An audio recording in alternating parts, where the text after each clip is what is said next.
So then, last season, we missed out on promotion, losing in the playoff final. Did we go better this season? Stay tuned to find out.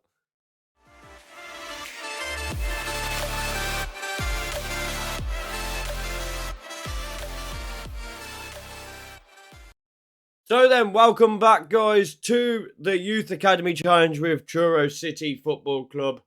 And as you can see from the screen, Truro have finally been promoted to the Vanarama National League. Oh, at last. It only took 6 seasons for this to happen. But boy, am I happy it did. And to be honest, when we went into the last day of the season, it did not look like this was going to happen at all. If I show you our past positions within the league.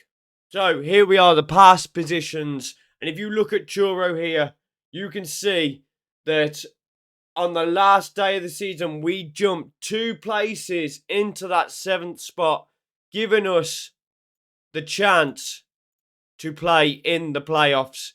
In that 7th spot, you can see how close it was. St Albans on 75 points. Us on 75 points. Dartford on 74. Dorking on 74. Folkestone on 74. It was incredibly close. And it was all down to this last win of the season against Folkestone. You can see right here.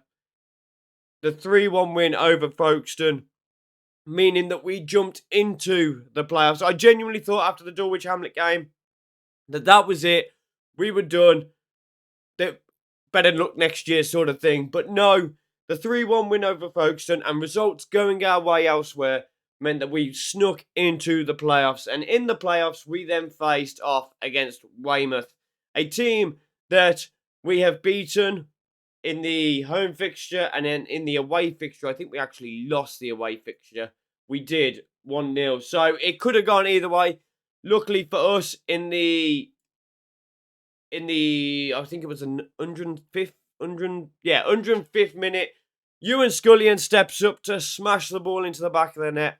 105th minute goal sent us through to the next round of the playoffs, which we then faced off against our rivals, pretty much, Dulwich Hamlet. They always seem to do very well. They're not our they're not proper rivals, but they always beat me, always tend to do really well. You can see they beat me there, 1-0. And then they also, I think actually we won in the league earlier in the season. So actually we have quite a good record this season against them. And we can see we won that one as well, 2-1 over the course of the full 90 minutes. And then finally, we would face St Albans, the other team that managed to sneak into the playoffs with us. And it went all the way to penalties. And to be honest, we scored first. We scored in the 89th minute. I thought, we've done it. We're going up. I was so excited. I was punching the air. And then they scored in the 92nd minute. And then extra time just flew past. And you always, you start to doubt, don't you? You start to doubt and you think, oh no, we're going. We're going to throw it away in the final again, like we did last season. But no, we score all 8 of our penalties. Lewis Rooney, Alexander Laughlin, Alex Mullen, Stuart Walker, Leighton Sneap, Graham Newton, Jeremy Muller, and Toshido Sithole all scored their penalties. Thank the FM Lords that it happened. And obviously you can see they missed their final penalty. It was such a tight game. You could see how much they battered us. 27 shots, a 2.7 XG to our 8 shots and a 1.99 XG. And you got to admit, most of that's come from the penalty that we scored. I was so disappointed that they scored right after us. But we should not have won this game based on XG, based on shots, based on so many different things. We should not have won this game. But we did, and we are going to the National League. And I am so buzzing about it. Right. Let's go into the squad and let's show you what's been happening. So, The team, let's do it in the tactics screen because there's been a tactics change again. We were playing relatively well, but I wanted just to see if we could do a little bit better. You can see we're using the DMIM here, and it's providing decent results, but it was very inconsistent for a long time, and we weren't really getting the wins off. And I thought, you know what, let's switch it up. Let's go to a 4-2-4. Obviously, I've developed the one with Deportivo. I didn't want it to be exactly the same as the Deportivo one, so it's a bit more non-leaguey. In all honesty, it's a bit more non-leaguey than what the Deportivo one is. But you can see what it did for us in December. Absolutely phenomenal. This turned our season round this December. January, not so well, but we stuck with it. We did have some hard teams in there. Dartford were a hard team. Havington, Waterlooville, is this? Yeah, they were a hard team. Western-super-Mare always seemed to smash us. We destroyed Gosport. And then Eastbourne Borough, again, another very good team in the Vanarama National League South. So, expected January, maybe? Going into February, Salisbury, we should have won that. We were demolished by Bath. And when Bath demolished us, I did genuinely think, right, if we don't have, like, a run of really good form, we're going to be in massive trouble. But we went on a little bit of a run. We do have a 2-0 loss to Gloucester in there, which, again, we should have won. You know what I mean? Gloucester were a team that was struggling at the time, but we beat Weymouth. We beat those around us. Weymouth was around us. Welling was around us. Enfield was around us. Harrow were pretty much odds-on favourites for relegation. I think they did get relegated. But you can see Enfield, Weymouth, Dartford, Dorking, Gloucester, they're all around us. So beating these teams really, really helped us massively in the, where are we? We seem to have lost it. So yeah, beating these teams, Enfield, Gloucester, we lost to obviously, but Welling, Weymouth, Worthing, getting good results against all them. Dorking, St Albans was not a brilliant result. But getting results against them was massively important. The 2 wins over the 2 teams that were struggling, also massively important. But that final day win against playoff candidates Folkestone, and it was this win that actually put us into the playoffs and knocked them out of it, so we could then go on to get promoted. Oh, probably the best season I've had so far. Honestly, the best season I've had so far. Like, I wish I'd done a live commentary for the final, because it was unbelievable. Unbelievable. So yeah, we changed to this tactic partway through the season, and it seemed to work a little bit better. We all know that DMs in Football Manager 2023 seem to be really, really good. And I've moved a few players about to incorporate a better system with them DMs. So, the left back situation never got resolved. We do have Connor Royley Lau. Don't know why I keep calling him Callum. He is going this season. I have decided this is it. He is going. He played 19 times last season. He is going now. I have to wash my hands with him now. I'm gutted because he is one of the main players that was here when we started, and he did a very good job for us. I mean, if we look at his history, he did a very good job for us over the seasons that we were here. You know what I mean? He did a very decent job. Kept us in the league, which is the main thing. But I know I was saying about Chaz Winder as well. He was going to get a run out. He has dropped massively in his potential. He looks very, very poor. He has got a contract for next season, but that is purely based on being a backup to Leighton. Leighton, I have finally now moved out to that left-hand side. And the reason for it is I've got Brad Park. Obviously, he's playing as a ball-playing defender because we didn't have Philip Murray in the final.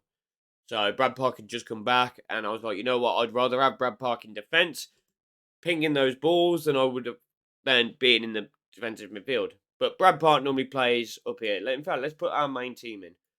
So I think this is basically the team we were running with, apart from the fact that Kevin Stewart is still out injured. He's been out for a while now.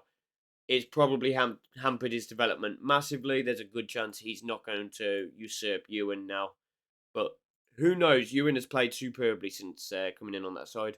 So this is basically the team we were lining up with all season.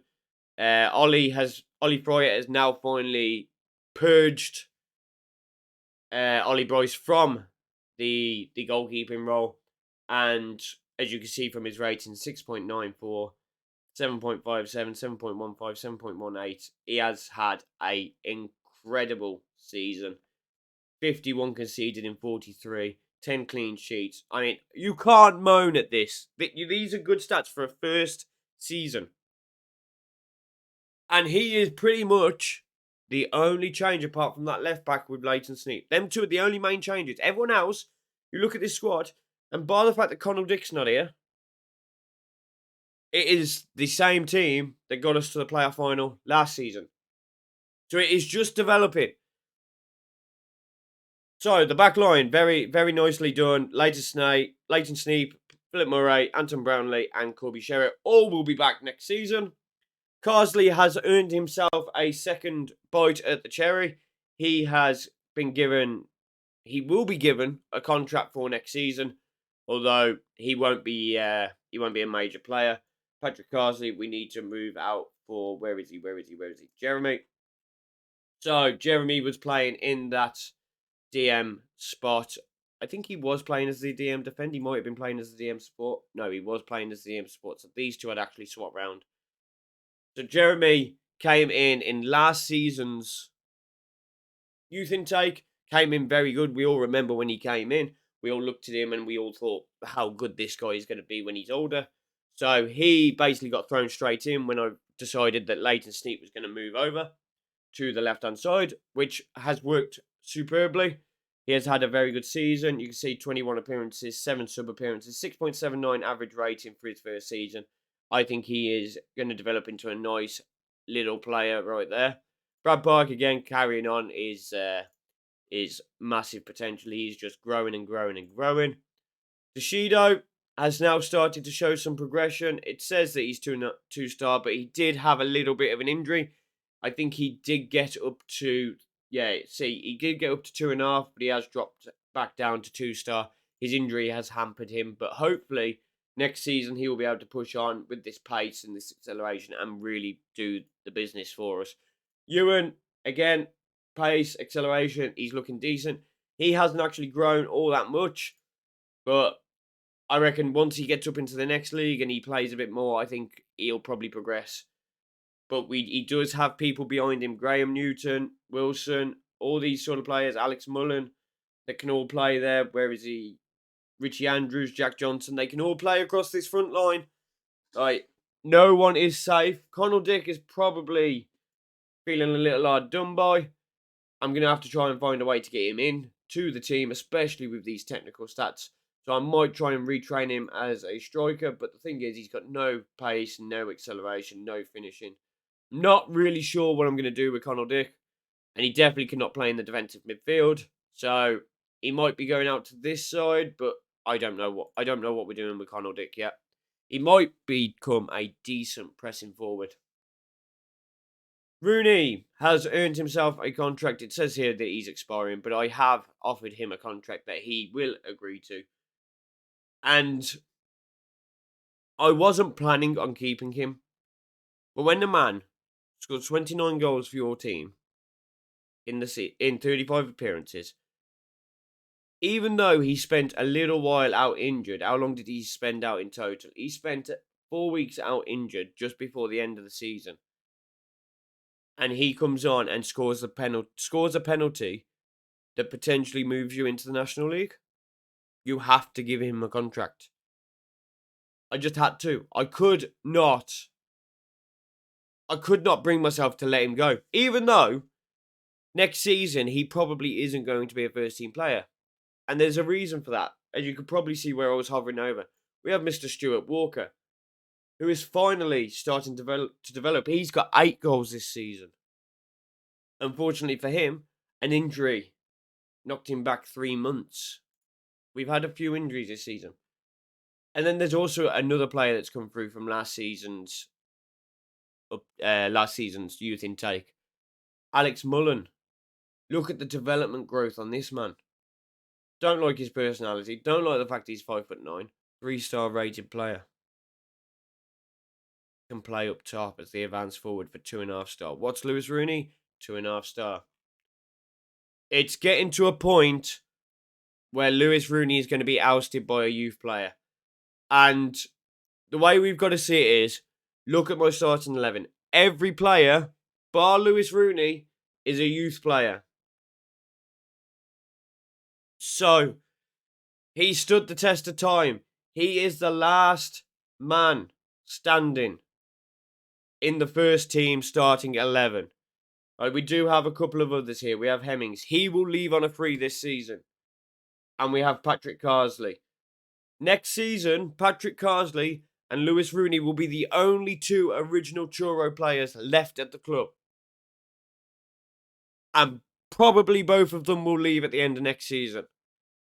And Rooney, please, please, please, please, please want to become a coach. Please want to become a coach, because you're 32 now. Surely you're starting to have ideas of no plans for the future. Please start to have plans to become a coach, because I really want to keep you as part of the coaching team. I want to keep him. I want him to be here with us as we climb the leagues to the Premier League. I want him to be with us. In terms of the other players that we're going around, Jack Johnson still has not developed as much as I would have liked. At 21 years of age, there is a very good chance that he is now running out of opportunities. But this season, we have seen some more progression from him at last. So maybe now is the time for Jack Johnson. Richie Andrews, again, did not play much this season. He still has that really high potential, but it's about time he starts to hit it. He needs to start growing soon. And I think with Lewis Rooney potentially leaving, there's going to be that chance for him soon. Very, very soon. Although Connell Dick is starting to appear as a potential pressing forward. Apart from his work rate, damn it. I don't know what we're doing with Connell Dick. I have not decided. But I feel like we have to do something with Connell Dick. He is one of the first year youth intakes. I don't want him to go so soon, because I don't think we have another. Yeah, we have Anton. Bar Anton and Ewan. And Brad. Brad's a first year. Wow. I caught myself swearing there as well. That was close. Wow. Did not expect Brad to be a first year as well. So we do have a couple of first yearers in the squad. You can see a lot of the squad now is made up of other years. They're not necessarily the early people. We've got 1, 2, 3, 4, 5, 6 from the original. So at least half the team's from the first two youth intakes, which is nice to see. And we've got Thomas Seeger. He needs to start really growing now. There's a very good chance that he's not going to make it no more. Kevin Clarkson, same sort of thing. Looked a decent player, has now started to go off the boil and is unlikely to make it. Again, didn't get much game time. Sam Meacham was literally thrown in here as a bit of a backup. Played a little bit, didn't really do much. 11 minutes, didn't really have a chance to do much. Tim McGrath Colbert, playing well in his backup role. George Hemmings, like I said, will be leaving. Is there anybody else here that is worth mentioning? No, I think we've gone through them all. Ollie Bryce. We haven't gone through him. Ollie Bryce has dropped down in his ability when you compare him to Ollie Free. You can see it quite clearly there. And Hassan Paul is also going to be higher potential, apparently. So, it appears it is time for Mr. Ollie Bryce to leave the club. He's not going to leave this season before the end of this season because of his contract. But if he gets a bid made for him, like, obviously I'm going to accept nothing. But if he gets a bid made for him, there's a very good chance that Ollie Bryce will leave the club in the near future, which is unfortunate. But with Ollie Fryatt coming in, Fryatt, however you want to pronounce it, I don't think there is a place for Ollie Bryce, especially with Ollie Bryce moaning that he wants to be the first team goalkeeper. If we go into the inbox now, can I type in youth? Okay, so 2029 scholars have been announced. We only signed 6 players, and these are the 6. We signed Mr. Aston Lanahan in the left back role. Potentially might become something, might not. Not 100% how he's going to turn out at the moment, but he was one of our elite prospects. He had to go into the youth academy, at least for the moment. Kostel Stansu is looking more of one of our better prospects. The only problem with this man is he is 5'10", but he has relatively decent acceleration, heading, marking, tackling. It's all there. Aggression is very high as well. It's all there in a very low sort of area. I mean, give him a couple of years in the youth team, the under-21 team, there is a very good chance that this man could make it into the starting 11, but we shall see. This youth intake wasn't the best. Mr. Ashley Johnson playing on that left-hand side.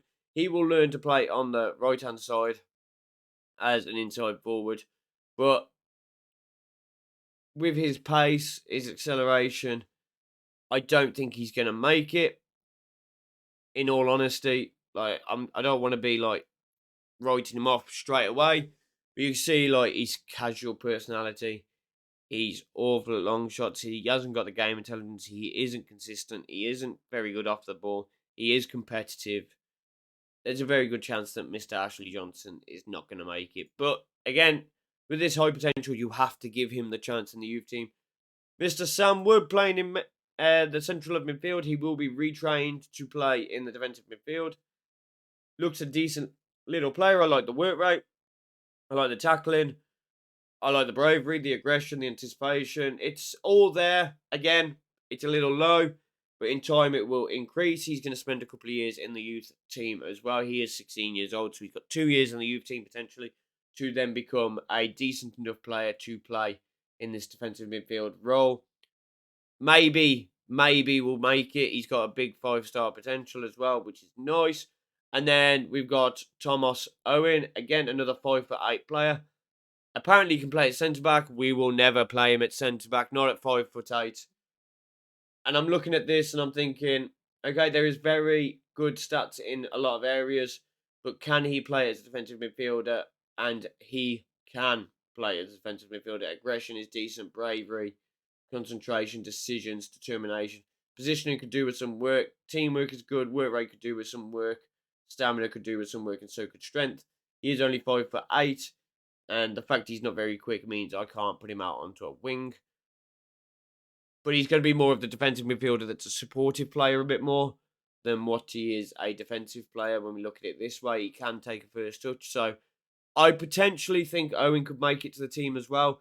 Again, 16 years old, will spend 2 years with the under-18s. And then Josh Martin is the final one we took on. I looked at the youth squad. I saw we didn't really have much in the way of right-backs. And this lad was sat in the top talents, as you can see. And I thought, well, he's 1.5-star rated. He is only 4-star, but maybe with a bit of dynamic potential. And the fact that he's got decent stats where I need them. Like, it's all nearly double digits. It's pretty good. 17 teamwork, 17 work rate, 14 balance, 14 natural fitness, 12 stamina. But good with both feet. I mean, the cat is meowing. I don't know whether you can hear that, but the cat is going off. Hello, what can I do for you, my little girl? But I think Josh may just make it. This work rate, I think, is going to be the difference maker for him. But he does have a lot of negatives. But that is going to happen with a 5'9" player. And I do like the versatility, teamwork, and blah, blah, blah, blah that comes with that. So those are the youth intakes. That is the youth intake for this season. I think it's relatively poor in all honesty. But there are a couple of players there that could come into it. We do take a look at the under-18s. You can see the under-18 squad is getting quite big now. We're going to start looking to move some of these players into the under-21 team, provided we can get a under-21s league sorted out. We do need to look at making this into a team of some sort, because you can see this is very defensive in the way our youth team is coming through.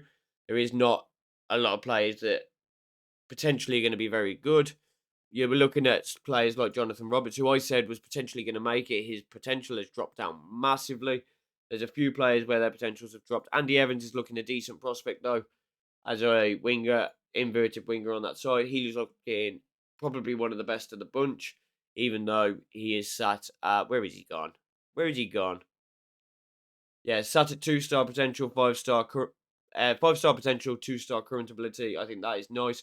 We still have Hassan, who's playing well. He's been playing some games in the non-competitive, getting very good ratings. So hopefully that is helping him progress now. But obviously not. Unfortunately, probably needs higher practice, higher skill practice. Casey Spedge is getting to the point where he needs to decide whether he's going to make it or not. He should be pushing on the first team. He's 19. Same sort of story as Hassan, really. These sort of players here, Lewis probably not going to make it. Charlton is definitely not going to make it, and neither is Jerry. They've both out of contract, and I will make sure that they leave at the end of this season. Stuart Ellis, again, is another one. He's 2-star silver. He's 19. He's not going to make it. We can see which ones aren't going to make it now. Barak is not going to make it. Hugh Wood is not going to make it. Daniel Park may still make it. Danny Roberts may still make it. Sonny Precious, he's 17, so he's still got time. Same with Lewis Smith. Caden Chateau is looking less and less likely potential-wise, although his current ability is really good. Timothy is still looking relatively decent. This is Toshido's brother. There is a very good chance that this man can make it. He may have to be moved into the under-21s or into the main team to get that. Luca Garufi is looking more and more unlikely, and you can see these are the current crop that have just come in, and they look very decent. They look really good. Looking at this compared to some of the team we've got at the moment. Under 21s wise, you can see we've only got the 2 players in here. Neither of them are going to make it, and there is a very good chance that when their contracts run out at the end of this season, they will also be leaving, because I'm not going to keep players around that aren't progressing. You know what I mean? They're 20, 21. They should be in the first team now if they're wanting to do anything, and they're not there. They're really not there at the moment. So it's unfortunate that I have to be this ruthless, because I really wanted Jake Davis to make it. If you guys remember, he played a couple of games for us over a couple of seasons, but he hasn't played the last 2 seasons because he just wasn't good enough. And I am really disappointed that he never made it. Our first Welsh youth player isn't going to make it, which is very disappointing. But that pretty much rounds up what I wanted to talk about. We were knocked out in the first round by Cheltenham, knocked out in the third round. We didn't have a very good FA Cup, didn't have very good cup runs. Although you could say FA Cup getting to the first round proper, would probably be a very good season. We made it to the second round last season. I wanted to go further. I want to get that big Premier League tie. Finances-wise, not looking great. I know last season we had the chairman come to us and say, basically, I'm not giving you any more money. Turns out that was wrong. He's been giving us money all season. As you can see by the little blips up where we have had money. More along here, the little blips where we go up. But we are hemorrhaging money fast. We're looking like we're going to be in 1.6 by the end of the next couple of seasons. So I'm hoping... one, that we don't get relegated next season. I think next season we need to survive relegation. The season after we need to solidify ourselves in the National League. And the season after that we need to get promoted into the main leagues and get some money rolling. And then maybe we can start getting some youth players in that we can sort of just sell on in the future. Because at the moment, none of these players are worth anything. Like, yes, they've got these 5-star potentials. You look at Andy Evans, he's got this massive 5-star potential. But he's only worth 40k. And nobody's going to spend 40k at this level in the league system. It's just not going to happen. So, at the moment, we can't make money off our youth players. Once we start being able to make money off our youth players and starting to loan our youth players out, in fact, that's a point. I could loan some of these players out, get them game time, if they're good enough for the league below us. That is a potential. Now that we've finally gone up a league, that is a potential. But we'll see how we go with that towards the end of, towards next season, I suppose. But that is going to end today's episode. If you have enjoyed it, please drop a like. Subscribe to the channel if you haven't already. Drop a comment. Let me know exactly how you think this is going and what you think of our shock promotion to the National League, especially when, again, we were considered just to fight off relegation. So it proves that we are much better than what the bookies think we are. But with that, I will see you next Sunday for more Truro. Have a good one, guys.